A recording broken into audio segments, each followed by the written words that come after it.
Hello, everyone. I'm Another View producer Lisa Godley in for Barbara Ham-Lee.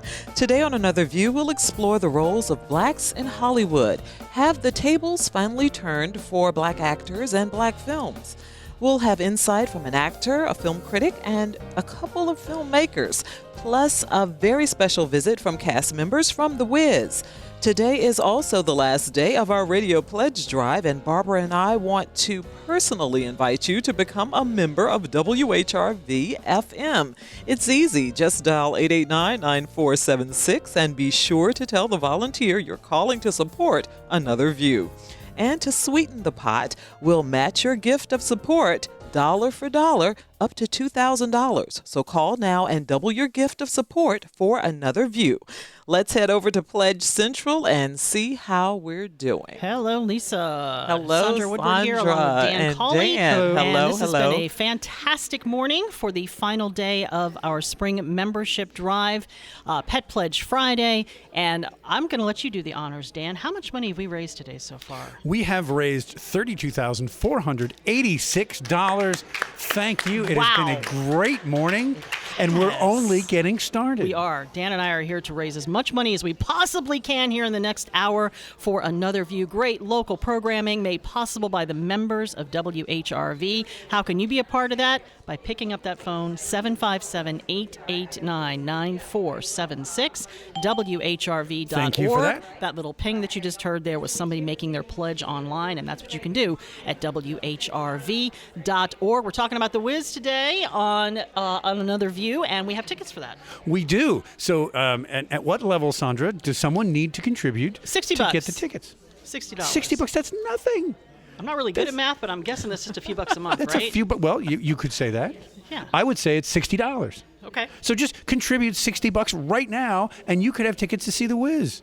So donate $60. We'll thank you with a pair of tickets. You can ease on down the road. I see what you did there. You see what I did there? You're clever. We can Clever ease on guy. down the road. Uh-huh. Don't you carry nothing that might be a load. I love that show.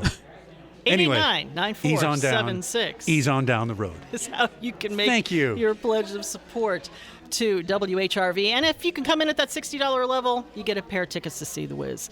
889-9476. It's Pet Pledge Friday, so I was we're gonna hearing say- from all the pets, the cats, the dogs. You what? You can walk your dog down that road. You could. Walk your dog. Good luck walking Walk the your cat. dog on the road. Oh, never mind. I won't go the whole thing. Good luck walking the cat. However, we I had a love pig pet today. plays. Yes. We had birds. We Oh, had look at that. horses. We had ferrets. We actually, Dan, this morning we Yep. had a call from a tarantula. We had the tarantula actually picked up the call? I've always said if spiders ever got their stuff together, we'd be in trouble. Well, there was a news story earlier, I think it was last week, that said that if every spider Yes. started, they could eat all of humanity Yes. in like one day. Yes, but luckily that spider decided to And- pledge his support to Thank you. WHRV. 8 times.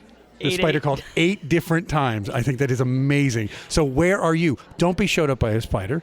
Call now, 889-9476, 1-800-940-7170. We have volunteers here standing by to take your call, and I see at least 4 of them are not on the phone. So let's make those phones ring, show your support, and remember, for every dollar you contribute, up to $2,000. So if you want to stroke a check right now for $2,000, Boom. it will be matched immediately, worth $4,000.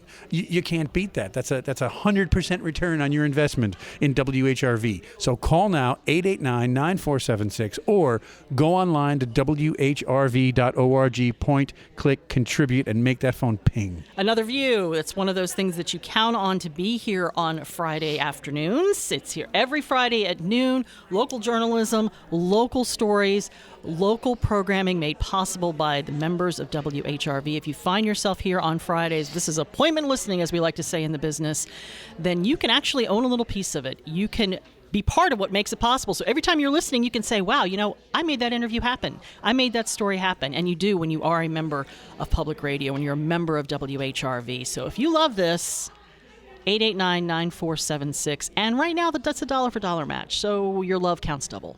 And remember, this is insights, it's entertainment, it's perspective that you're not going to find. I don't know if we are, The but show, that is entertainment. The Yes, show definitely. is, maybe not the two of us. No. But the show, Another View, is insight, entertainment, perspective you're not going to find anywhere else on the dial. And I'm a member I'm a volunteer. I'm proud to be one, and I love to listen to this programming. And I do it, I contribute so that I know the programming's here. I heard Bert Schmidt just the other day on day one of the pledge drive. That's our boss, by the way. Say, right, the Bert My Schmidt. boss. Not a Bert Schmidt, the Bert Schmidt. Right. I heard him say on Monday morning that they pay attention to when the contributions are made. They do. And what you say, you support. Thank you for that ping.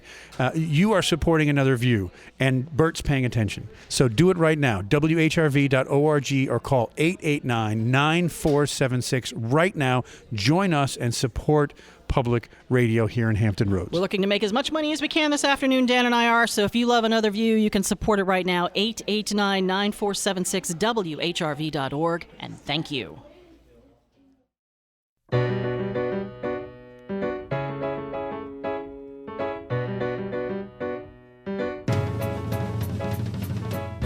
Discussing today's topics from an African American perspective, this is Another View. Hello, everyone. I'm Another View producer, Lisa Godley, filling in for Barbara Hamley. Welcome to Another View. Before we get started on what promises to be a very engaging and thought-provoking conversation, I want to tell you about a very special event taking place at Norfolk Botanical Gardens tomorrow. It's a commemoration of work done by the Workers' Progress Administration, or WPA. The WPA was a group of more than 220 African American women and men who helped clear the vegetation and planted the first flowers in Norfolk Botanical Gardens. The event begins at 11 with a keynote address from Mayor Kenneth Alexander. The garden will offer complimentary admission from 9 until noon. Also, I'd like to take a moment to say how much I enjoyed emceeing last night's Art of the Military Child exhibit and program at MacArthur Center. I was joined by Governor Terry McAuliffe, his lovely wife Dorothy, Norfolk School Superintendent Dr. Melinda Boone, and so many, many others, not to mention the many talented Norfolk Public School students that were there. I encourage you to stop by MacArthur Center throughout the month of April and see the exhibit and read some of the narratives written by the students. It will tug on your heartstrings and make your day all at the same time. Now, speaking of things that make your day, how about that for a transition? Let me thank all of you who have made your pledge already, your pledge of support to Another View and WHRV-FM. Your membership ensures that we can continue to bring you the shows that you come to rely on. Morning Edition, All Things Considered, Fresh Air, Hearsay with Kathy Lewis, and of course, Another View. The Another View team is grateful for your support, and you can become a member right now by dialing 889-9476, and be sure to tell the volunteer that you're calling to support Another View. Now, on to today's show. I am joined by three individuals who see Hollywood and the film industry from a different perspective than yours truly, because they're in the game. Joining me now from the Hampton University Film Festival, which is now in its second day, is actor and filmmaker and Hampton Roads native, DeForest Mapp. DeForest, thank you for being here. Welcome. Hey there, Lisa. Thank you so much for having me. All righty. Also, writer, filmmaker, and national film critic, Mike Sargent. Mike, welcome to Another View. Thank you. Thank you for having me. All right, and joining me here in the studio, filmmaker and Hampton University film student, Kinley Duke. Kinley, thank you for being here. Thank you for having me. All right, I want to start out by asking each of you if you were surprised at the number of nominations Black actors and Black films received at this year's Oscars. Mike, I'm going to start with you. Well, yes and no. I mean, I think that, there was clearly a backlash, and Hollywood knows that it has to evolve. That, coupled with the fact that Cheryl Boone Isaacs is the first Black president of the Academy, and she's really done a lot of outreach to change the demo of what the Academy voters are. And then there were some just really great films and great performances last year that literally could not be ignored. So I think it's a confluence of factors. All righty. Okay, DeForest, your thoughts? Yeah, great question. So anytime we're talking awards, the awards are the byproduct of what is actually being made or manufactured in the industry itself. And so if you don't have all the right components of a film, that caters towards a, demographic, let's say African Americans, there's no need to have an expectation for awards because nothing was made, in a very, very general sense. So the Academy I believe, is doing the absolute best, that it can. As Mike made a reference, Cheryl Boone Isaacs is doing a fantastic job, in my opinion, as far as her diversity initiative and putting more people in places of actually voting, because that's where it actually matters. And, in terms of people films getting nominated, Okay, Kinley, what are your thoughts? Were you surprised to see so many Black actors in Black films? I wasn't surprised. Surprised isn't the word I would use. I would say that I was just ecstatic. I was excited that it's about time, that the great films and the great ideas and the people behind them were finally recognized. I was more relieved and not surprised because, I believe Mike said, there was just a lot of great films last year, and I feel like overall it was about time that they were given the recognition that they needed. Okay, all righty. Now, I asked each of you about your favorite films, and one that wasn't even nominated for an Oscar, but got rave reviews from all three of you and is still getting rave reviews from moviegoers everywhere. I want to take a listen to this particular film, and we'll talk about it on the other side. So you guys coming up from the city? Yeah, we're just heading up for the weekend. Can I see your license, please? He wasn't driving. I didn't ask who was driving. I asked to see his ID. Call me Dean and you hug me, my man. So how long has this been going on, this thing? We hired Georgina and Walter to help care for my parents. When they died, I couldn't bear to let them go. Do you smoke in front of my daughter? I'm gonna quit. She'd take care of that for you. How? Hypnosis. I'm good, actually. You ready for this? I'm back in the beat. So look, I go do my research. Apparently, a whole bunch of brothers been missing in this suburb. But it's cool. Bro, how you not scared of this, man? Good to see another brother around here. Telling me how you felt much more comfortable with my being here. Get out. Sorry, man. Get out! Yo! In case you're not familiar with that was a clip from Get Out. And Mike, what was it about that made so many people and still has so many people talking about that film? Is the fact that it's not a historic African-American story, or it's not a situation comedy or a romantic comedy that we often see with a lot of quote-unquote Black films? What was it about Get Out that made it just everybody's so crazy about it? Well, I think it's everything. I think Get Out is going to be looked back as literally a game changer. There's so many elements about Get Out. Get Out is, first of all, we live in a time where comedians, ironically, are able to give some of the most insightful views and perspective on what's going on in reality, especially in this country. That's one. Two, and so that's part of the job of comedians, to make us look at ourselves and either laugh or at least, understand better who we are as human beings. And what he does, because he's a Black man, because he's African American, or actually he's not even African American, he's a Black man, he's a man of color, understands there's a different level of horror that you live with day to day as a Black person. There's an opening scene in the film that I related to instantly. And that was a Black man wandering in a white neighborhood late at night trying to find an address. I've had that happen to me, where all of a sudden, it's dark, there's nobody on the street, and I just hear the N-word yelled out. And it is scary. And it set the tone for me to show, if you look at what's happening in D.C. with these missing girls, there's always, and it's missing girls of color. There are things like this that not only have happened historically, but even the conceit of the film, which I don't want to give away, is almost like a joke. But the thing about it is that it's serious, that it's scary. It's very scary. The fact that it deals with racism and all those other things, again, those are all the things that make you culturally aware. But here's what I think is the most important thing about Get Out.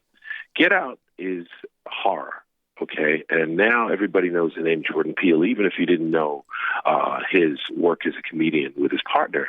But I would ask anybody, any film expert out there listening, to name 5 Black directors who have directed horror. You know, it'd be very hard. After you get to about 2 or 3, it'd be very hard. And the same thing goes for science fiction. Now, genre films are some of the most popular. If you look at the top 20 films of all time, they're all genre films. They're all either science fiction or fantasy.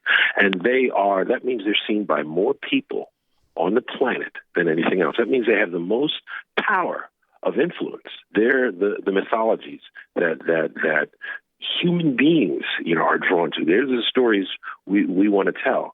So here you have a genre that is very popular. Horror is clearly a popular money-making genre. We've never had a chance to say something in that genre. And here is someone saying something, and I think it's just going to open the doors, because we have a lot to say about life, culture, our views of the future, our views of today. Because at the end of the day, Get Out is not only a horror film, not only a social commentary, not only a comedy, but it's the conceit of the film is a little bit of a science fiction too. Okay, all righty. And I think it resonated with everybody. Before I pose this question to DeForest, I want to ask you something, because when I was reading your bio, one of the words that described you was Afrofuturist. What's an Afrofuturist? You talking to me? Yeah, I'm talking to you. Oh, okay. Yes. Well, an Afrofuturist, okay. Afrofuturist is the term that came into vogue in the last, let's say 5 to 10 years. Afrofuturism essentially is what I'm talking about, and I have a lot of thoughts on that, but it's basically science fiction, Black science fiction, similar to your radio show. There are tons of radio shows talking about the topics of today, but very few that give an African-American perspective. And Afrofuturism is just that. It's Black visions of the future. African-American visions of the future. And this is not just in fiction and books and comic books and eventually movies, but it's also in the music. And they've kind of backdated it to include, I would suggest anybody out there to look up all that Afrofuturism includes, but it's just that forward thinking, that having something to say about the future, about our future, as African Americans, and that's what Afrofuturism is. I consider myself to be a pioneering Afrofuturist, because I was doing Black science fiction 20 years ago, when you can count on one hand the amount of people who did. Now it's huge. There are conventions. There are all kinds of, if you just put in Afrofuturism into your Google, you're going to see there are Twitter groups, Yahoo groups, Facebook pages. It's exploded, and I think, speaking of Afrofuturism, I think it's going to change the game. I think Luke Cage is not an anomaly. I think that the Black Panther will come, and that will change the game. I think Get Out is not an anomaly. I think Afrofuturism is the future of science fiction and genre, and like I said, it's so powerful because we haven't had a chance. We've seen regurgitations, reboots, remakes, rejiggering, reimaginings of science fiction and whitewashing of other cultured science fiction, like the new Scarlett Johansson film, for a long time. I think our time is coming. All right, wonderful. DeForest, what was it about Get Out that captured you? What was it that you liked about that film? Well, the first element that pulled me into Get Out was the relatability in terms of the subject matter of interracial relationships. And I understand that director Jordan Peele is actually in a interracial relationship, and his entire team, which I believe consists of that person who he's in a relationship with, put that film together, and that team around that film, and was able to march into Paramount and to get that picture done. But what it touched upon was, throughout I believe the theme of that film was trust. And when the trust is broken, in that film particularly, without giving too much away for people who haven't seen it yet, when the trust is broken, what do we fall back to? And we have a protagonist or a main character who chose to make a series of decisions where he triumphed when that trust was broken. As an African American man, the last thing you want to do is be in a position where you could be brought up on some sort of charges because, my Caucasian or my white girlfriend chooses to play her little race card, if you will, when it's convenient for her. That's the kind of trust that is broken in that film. So that's one of the things that that really, really grabbed me. The use of imagery in the film, the ability for Jordan. I take my hat off to any filmmaker who has who gives himself the permission to really, really think and to exercise his or her imagination. And you see elements of that in the film. And to piggyback on what Michael is saying, there is an element, I believe, of Afrofuturism in that film. And I have a novel in the science fiction space entitled The Great Departure, The House of Aridia. And, through mentoring and people, encouraging me to actually write that novel, gave me that exercise in my ability to think and to put my thoughts onto a huge piece of real estate and everything. So the genre for horror is wide open. It's untapped, but it's always going to be in high demand and everything. So the acting was fantastic.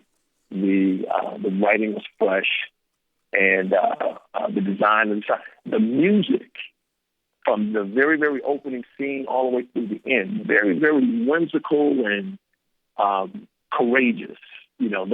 So there are lots of daring thoughts that Jordan Peele, moments and decisions that he made as a filmmaker, and it left me, I would say, satisfied. So yeah. Okay, wonderful.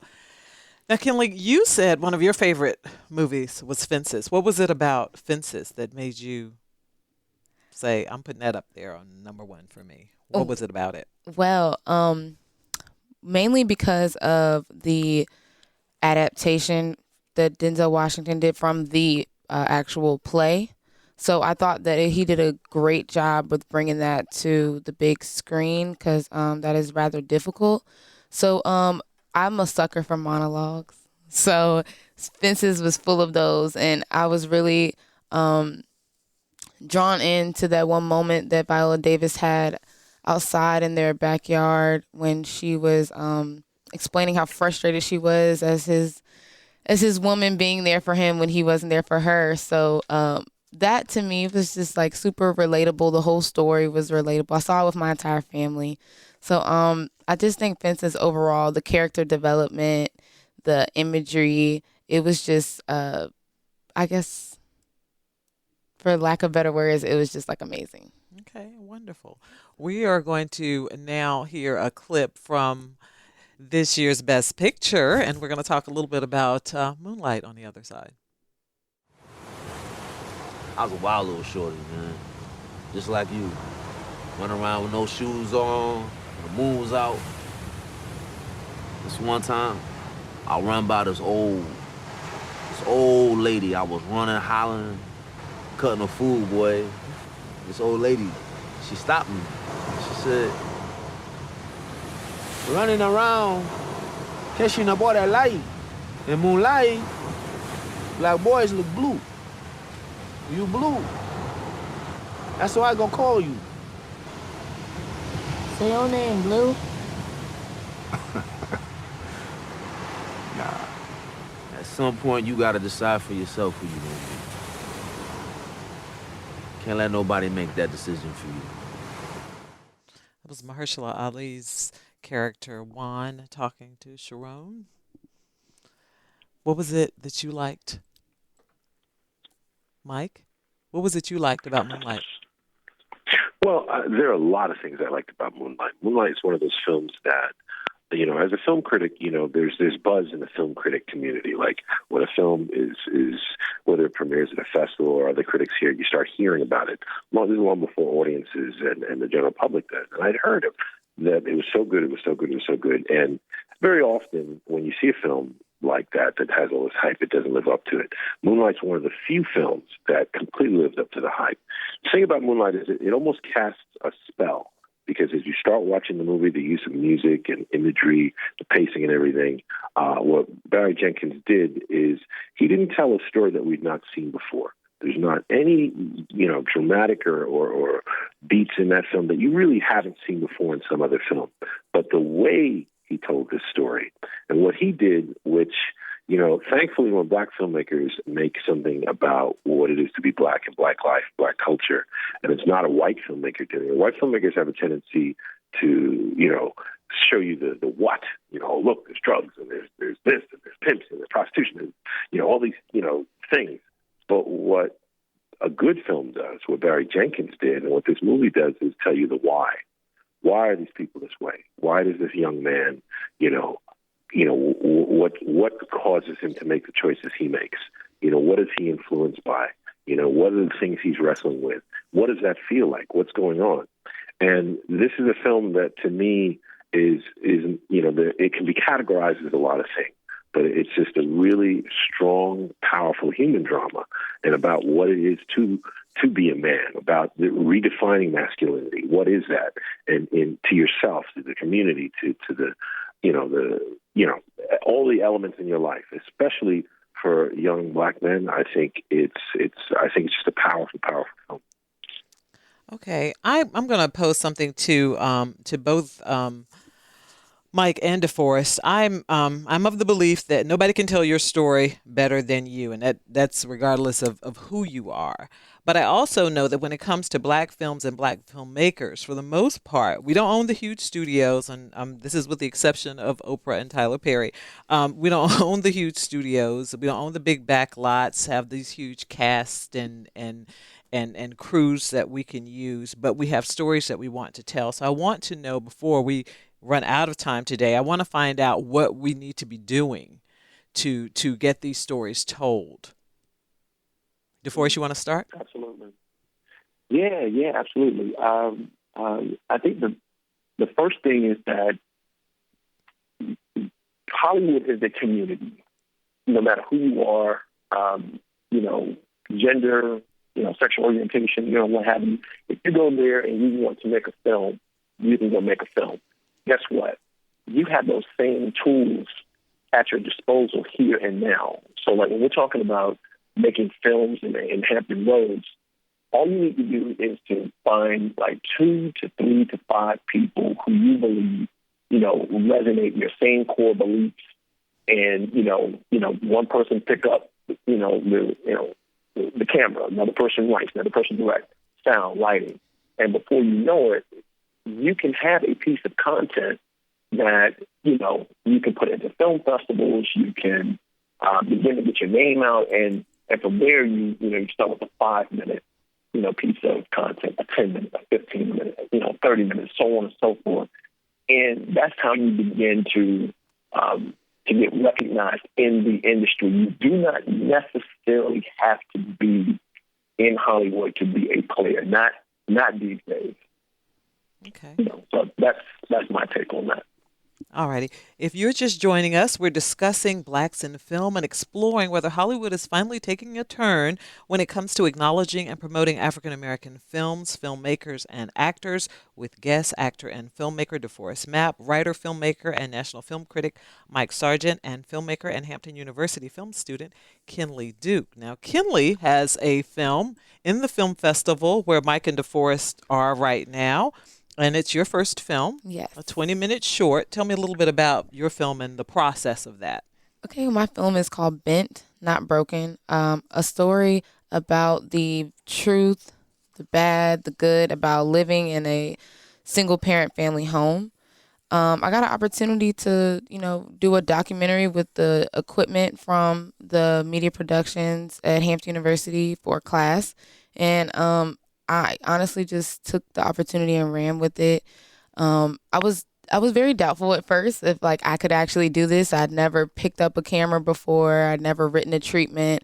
All these things my professors and my mentors walked me through. So the process wasn't as bad as I thought it would. I realized that I can actually do this. I don't have to be, like DeForest said, in Hollywood per se. So I felt like, I could maybe like go somewhere with this, honestly. Okay. Yes. All righty. Now, did you have, who did you use as your crew? I put a post on Instagram. Okay. And I said that I'm working on my first documentary. And if you're interested, if you have experience, just email me. So I ended up getting emails from writers on campus, editors, videographers on campus. And we got together. We made a production schedule and we were committed to it. And that really showed with the film because everything was done pretty diligently because everybody had the same vision, the same view. Okay, wonderful. Yes. And congratulations. Thank you. All righty. I need to find out from Mike and I need to find out from DeForest. What are you telling the students that you're meeting and coming in contact with over at the film festival in Hampton regarding getting their films out there? Well, I think I agree 100% with DeForest, and I think that Kimberly just pretty much underscored what he said. If you want to make films today, there's really no reason not to. And we now not only can you start making films on your phone if you needed to. You don't have to have a lot of equipment. You can slowly build from there. And with social media and internet, you can put an ad. You can get a crew. For the weekend. You can get like-minded people. So, it really, two things I will say, okay, and I was just speaking to a student here about this. The great thing about today is that, anybody can make a film. And, the tools and the resources are there. The worst thing about today is that anybody can make a film. Exactly the same thing. So I think what's important is that, you understand who you are, what your sensibilities are, because, being a film critic when I'm really a filmmaker, and I say really, I started out as a filmmaker, I'm going back and I'm still doing film, but it's almost like being undercover, and I have a very different understanding in the industry. And what's the most important thing is in a pool of, 50 people are making, let's just say a documentary on hip hop, and they all come out at the same time. What's going to make yours stand out? If 50 people have a web series or 100 people have a short film about, whatever the topic is, what's going to make yours stand out? What's going to make you as a filmmaker stand out? And that is to understand what it is, what you bring to the table, and essentially brand yourself. Because you have to create, it's you incorporated. As the filmmaker, as the actor, if you're an actor, you need to know your type, But as a filmmaker, you really have to understand and be clear about what your perspective. You look at the most successful filmmakers, whether they intended to or not, before it was a thing to even say, they branded themselves. If you go to see a Spike Lee film, or you go to see a John Singleton film, or a Woody Allen, or a Martin Scorsese, they all have a brand. They all have something you expect when you go to see their films. And I think that that's what you need to establish as a filmmaker, and you just need to make it, because the more you make them, the better they'll get. That's what I say. I remember when a couple of years ago when Denzel won an Oscar for Training Day and Halle won an Oscar for Monsters Ball, there was happiness and there was sadness because the roles that they had played weren't exactly the most positive that they had won. And what I'm hearing is, as we create more of our own, we can determine what the roles will be. You guys chime in anytime. Yeah, absolutely. That's the beauty. That is the beauty about filmmaking, and what lured me to it. Initially was I have the ability to command, a narrative, and that narrative can be uplifting, it can be traditional, it can be something that just really want to get under your skin, which is, is not a bad thing altogether. So when we're talking about telling the stories of, the stereotypical, your Mannys and your Stephen Fetchits and, all of those folk who, believe it or not, we kind of we stand on their shoulders, and we have the right to be able to tell stories, today. If there's a story in you that is just burning. I'm just talking about people who are aspiring, to be filmmakers. You got something that is burning in you, like the conversation that you and your best friend or you and your mom, if you find yourself repeating a story about I cannot believe that dude set up and did such and such to me.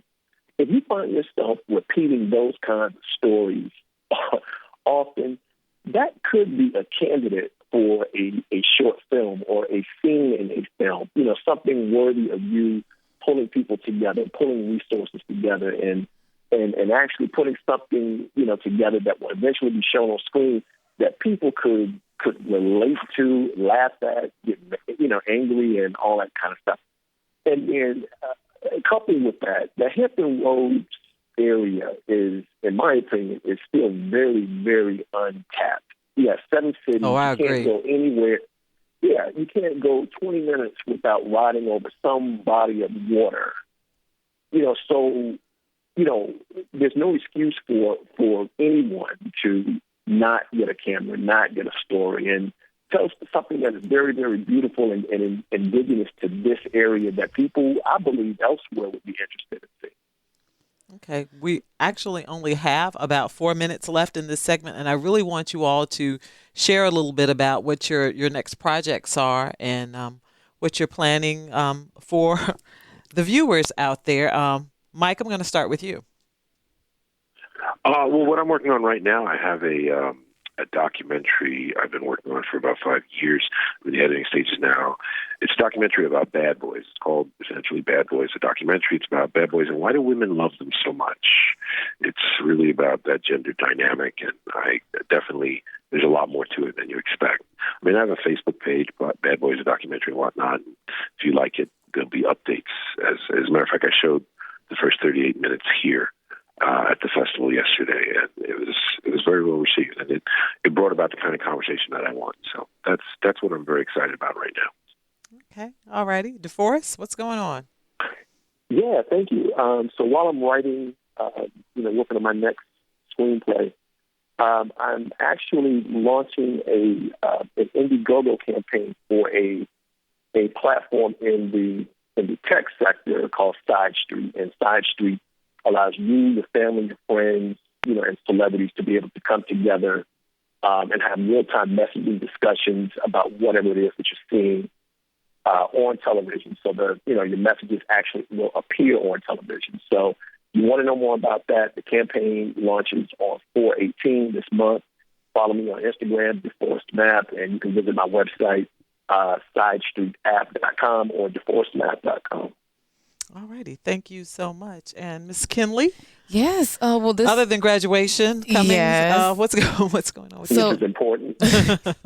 So over the summer, I've applied to a couple of internships. I'm hoping to hear back from them soon. I'm experiencing writing more, so I'm working on writing a screenplay, and I'm starting like a program for inner city youth to get more hands-on experience with storytelling. So I feel like, we need to start in our community and expose them to the African American film industry and let them know that representation matters and that if we can do it, they can do it. How wonderful. Yes. That is absolutely fabulous. I just want to take this opportunity to thank DeForest Map and thank Mike Sargent for pulling away from the conference and being a part of today's Another View. Gentlemen, thank you so much. Oh, thank you. It was great. Great to be here. And Kinley, thank you for braving. Thank you. Wonderful. Kinley, thank you for braving the tunnel and coming over and being a part of today's show. Now, I want to take a quick break to see how we're doing with our membership drive with Sandra Woodward and Dan Colley. And hello, Lisa. How we doing? Hi there. We are having a great day and a great hour here in Campaign Central. So I know everyone's enjoying listening to the show right now, but here's your chance to stop for a second and make a pledge and support the programming you're enjoying right now, supporting the interview that you're hearing right now, all the great programming that Another View brings you every Friday here on WHRV. And you do that by becoming a member at 889-9476. We do have a challenge going on right now, a dollar for dollar match, and we got about half that money left. Right, and we still have a few calls we haven't added to the list. The phones have been ringing, but we're still right about halfway. So we need you to call to make every dollar you contribute worth $2 in support of Another View. Come on, you listen every week.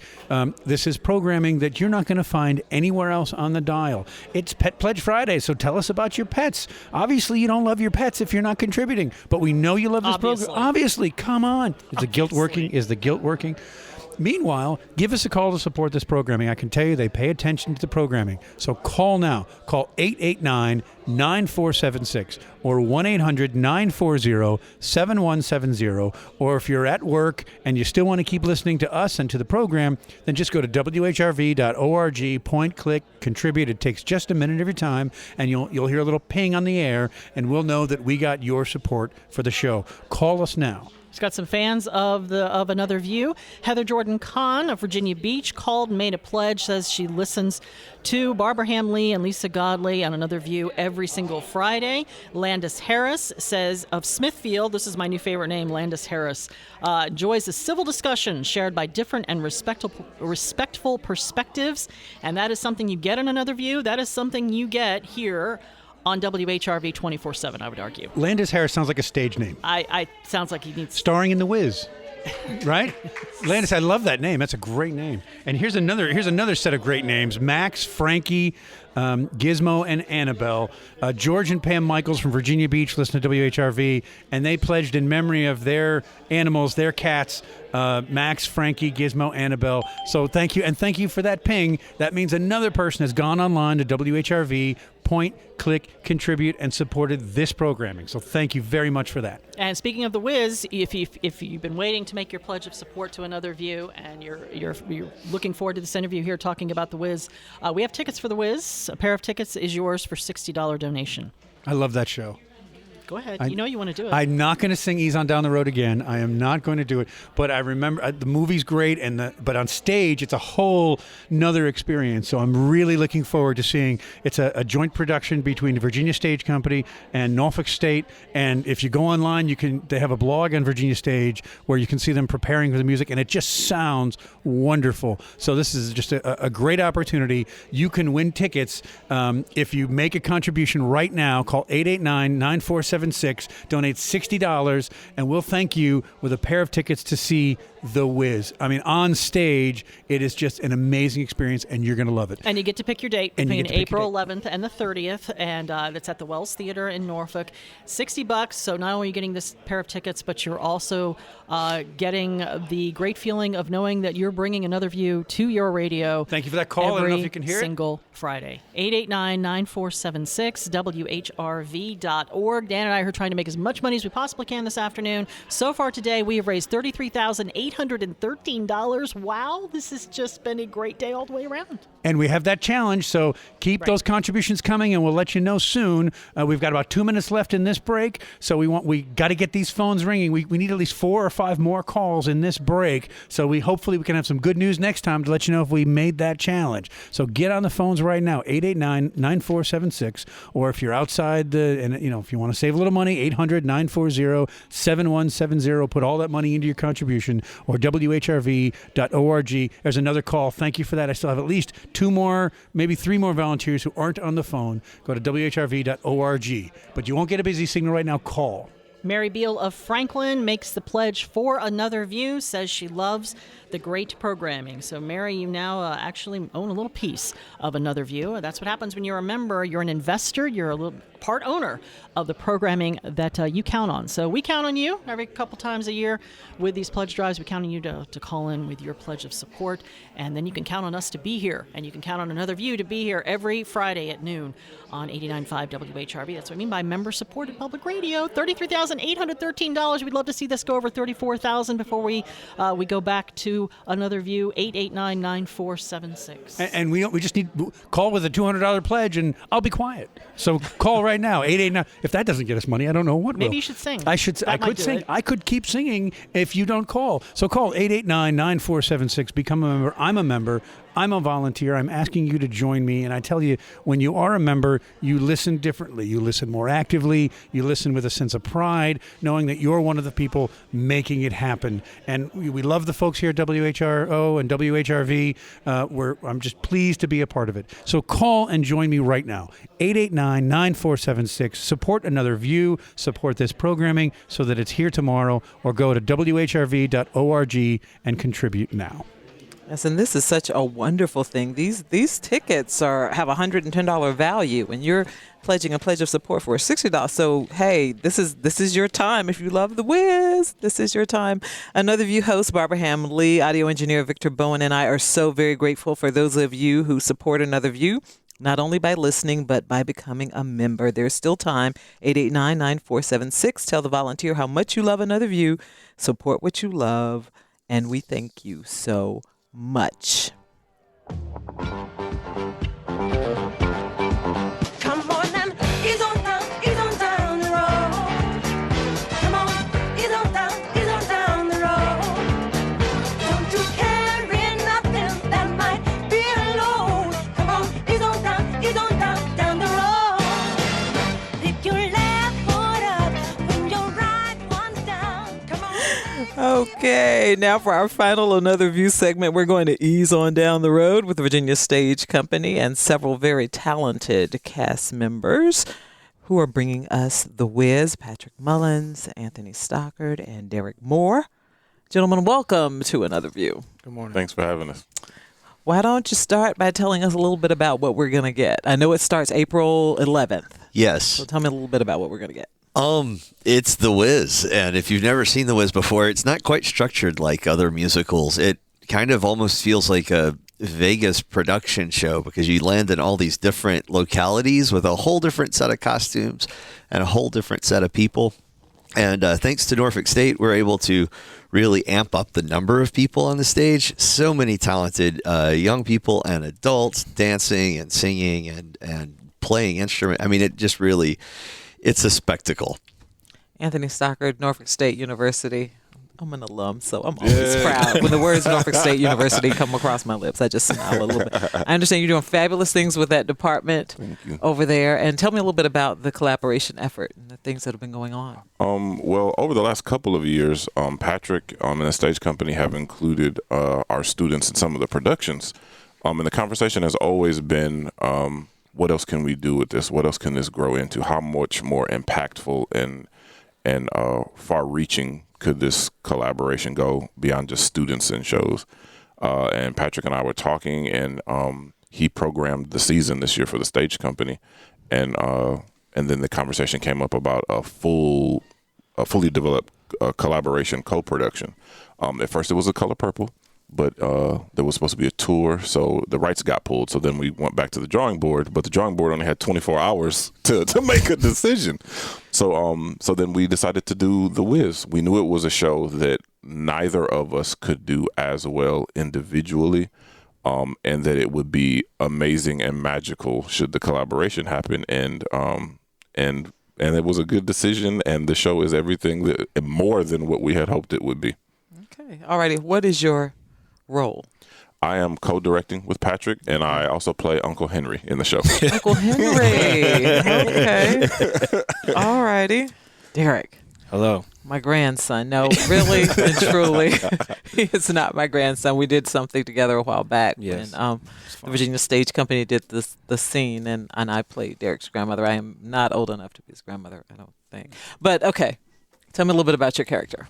I play one of the lead monkeys. I play the Yellow Brick Road, and I am a Emerald City citizen. You play the Yellow Brick Road? Yeah. How do you play a road? What happens with Well, it's choreography. So we okay. come in and we are actually leading Dorothy to these different localities in the show. So it's a lot of dancing for us. Okay, alrighty. Now I know it's Pet Pledge Friday here, Mm-hmm. and did I hear properly that you all had auditions for a Toto? We did. Because I remember when I saw The Wiz live on television, you didn't see a lot of the Toto. I think you saw her holding him at the beginning, and that was it. So I was just curious as to, you guys are really going through this, huh? We are. Well, that's kind of how it was on the original Broadway show and the tour. Toto has an appearance at the beginning and end of the show. So, and we have 3 Totos that we're rotating between so that, we can not overtax our friends. And but they're all three really great. And we had the first one in rehearsal last night, and there's I think a little video of it on our Instagram, and then there's some more rehearsal tonight with Oreo, Toto number 2. Okay, all right. I am really looking forward to this. I am looking forward to it. What can we expect? I know people say, "Well, I know The Wiz." Da da da. I want you guys to tell me what we can expect when we come into the theater. Well, the set design and the costume design both are really, really lovely work. Corey Washington, who did the set, Jenny Schaefer, who's our resident costume designer that designed the costumes. They've both just gone over and beyond, and lighting designer Jason Amato is bringing all kinds of spectacle to that too. So I would say it's a lot flashier. I mean, it's The Wiz than maybe what you have traditionally seen at the stage company, but we've had a blast putting it together. And they've got kind of I won't give it away, but there's kind of a special viewpoint on The Wiz as far as that goes back to cultural roots and things. So I'll kind of let people figure that out as they go. But you don't want to give us a hint? Nope. We'll just say that I'm certain that whether or not you've seen the show on stage or in other, stagings or interpretations of it, how we have decided the Land of Oz exists, where the magic comes from, and the overall environment and what influences all of the wonderful characters we meet. They have a very clear through line in this show that is very apparent, that was brilliantly applied by Jenny, our costume designer, and then we just stole it and said, we're going to put this all the way through the show because this is brilliant. And I can't believe it had not been applied in that way before. But it is definitely going to be a beautiful experience, a wonderful experience, and it is so very thorough that if you have never seen it before at all, you wouldn't even know that wasn't supposed to be there. So I'll leave that at that. Can you tell me anything about that tornado? Because I'm still trying to figure out in my head the tornado ballet is what it's called. Yes. Okay. Yes, and it's it's right at the top of the show. It is a very beautiful and creative and interesting transportation from Kansas to Oz. And it's done through dance and through a couple of other things that are all integrated to sweep Dorothy and us away to the Land of Oz. Okay. All righty. Derek, what's your favorite part so far? The dancing tornado. The dancing tornado. Yes. Okay. Every time they performed in rehearsal, it's like a standing ovation. Wow, it sounds like you guys put a lot of work Yes. into this. A Those lot dances of are work amazing. into this. Wow. Your favorite part? Oh gosh, It's like asking me who's my favorite child. I know. It's there's definitely gosh, when Eveline sings "No Bad News," that's always a lot of fun. But I think I'm sappy, so I guess when Dorothy sings "Home" at the end, it just rips me apart every time. And that you go through all that other stuff to get to that moment where you realize that what you really wanted, you had it all along. That's a good lesson for all of us, and something that's been really meaningful to me as I work on this show with these amazing people. Who's our Dorothy character? Alana Houston. Okay. She auditioned for the theater company in the fall. She was in our production of Black Nativity as Mary, and she anchored her way into the role of Dorothy. She's actually going to be an incoming freshman theater performance student in the fall at Norfolk State. But she is dynamic. Her voice, her spirit, her energy, her skill set. And it's true of almost all the students in the show, though. The Tin Man, when he has his little his routine inside of Slide Some Oil to Me. It hasn't happened yet in tech, but I can't wait to lay my eyes on the Wiz's entrance with his.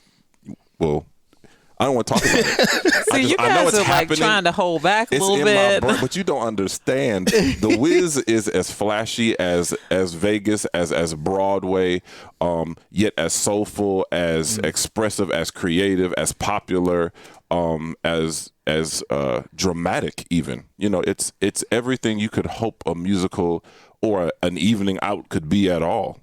It has rock music, gospel music, pop music, jazz.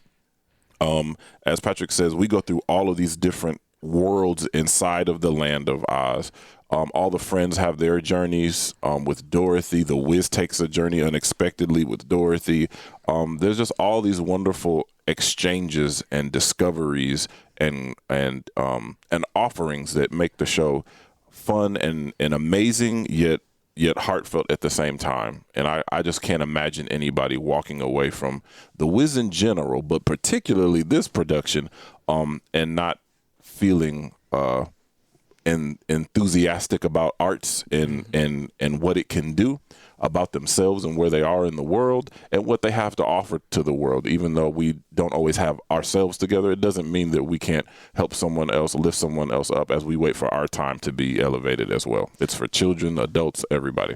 Now, the theater department at NSU, is it musical theater? Is it It's acting? theater performance. Okay, all right. We do not have any specific concentrations of subcategories of performance there, but we do all manner of theatrical works, between musicals and classical works and regular plays, comedies, dramas. We run the gamut, and we try to train them in all areas. Okay. Tell us a little bit about where we're going and what time and what days, please. Yes, ma'am. We start previews Tuesday. We open next Friday and run through the end of the month.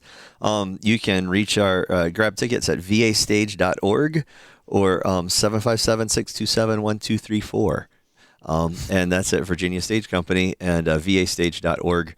And that can walk you right through the whole ticket process. And we would love to have you come ease on down the road and dance and sing and everything else with us. It's a great time. Starting at the 11th and running through the 30th. The 30th, yep. All right, right at the end of the wonderful. month. Okay, and we'll be right back right after this. Here's a story of falling in love with a man of too many shades. At the blink of an eye, I see his color change. Hey, this is Paris. This is Amber. And I'm Anita. And we are King. And you're listening to Another View. One extreme to the next, should have guessed he faded to indigo. Although he was preaching not too long. And we also have King tickets. They're going to be performing here in Hampton Roads. So give us a call, 889-9476. I just got... I'm almost speechless. I want to say thank you to everyone for contributing to Another View and to WHRV. And we not only met our goal, $8,534. I'm almost in tears. Thank you, thank you, thank you for showing your support to us. We love you all very, very much. I just... People always come through for us, and we love you all very, very much. And guys, thank you so much for being here today. Thank you. Whew, okay. I'm producer, Another View producer, Lisa Godley. Audio engineer Victor Bowen and I are just so grateful, and Barbara, of course, for those of you who support Another View, not only by listening, but by becoming a member. Thank you again so much. There are so many ways to experience this show and all of our shows. If you just want to hear them again, you can go to anotherviewradio.org and download the podcast. You can download the WHRO Media Player and listen at any time. Or you could go to YouTube, click on WHRO channel, and then Another View to watch the radio show. Our theme music was composed by Jay Sinnott, Danny Epperson, who so graciously filled in for me today as producer. And I want to thank Jada Brayton for answering our phones. I'm Lisa Godley, and Barbara will be back next week. Can't wait to see you then. Thanks again. We love you.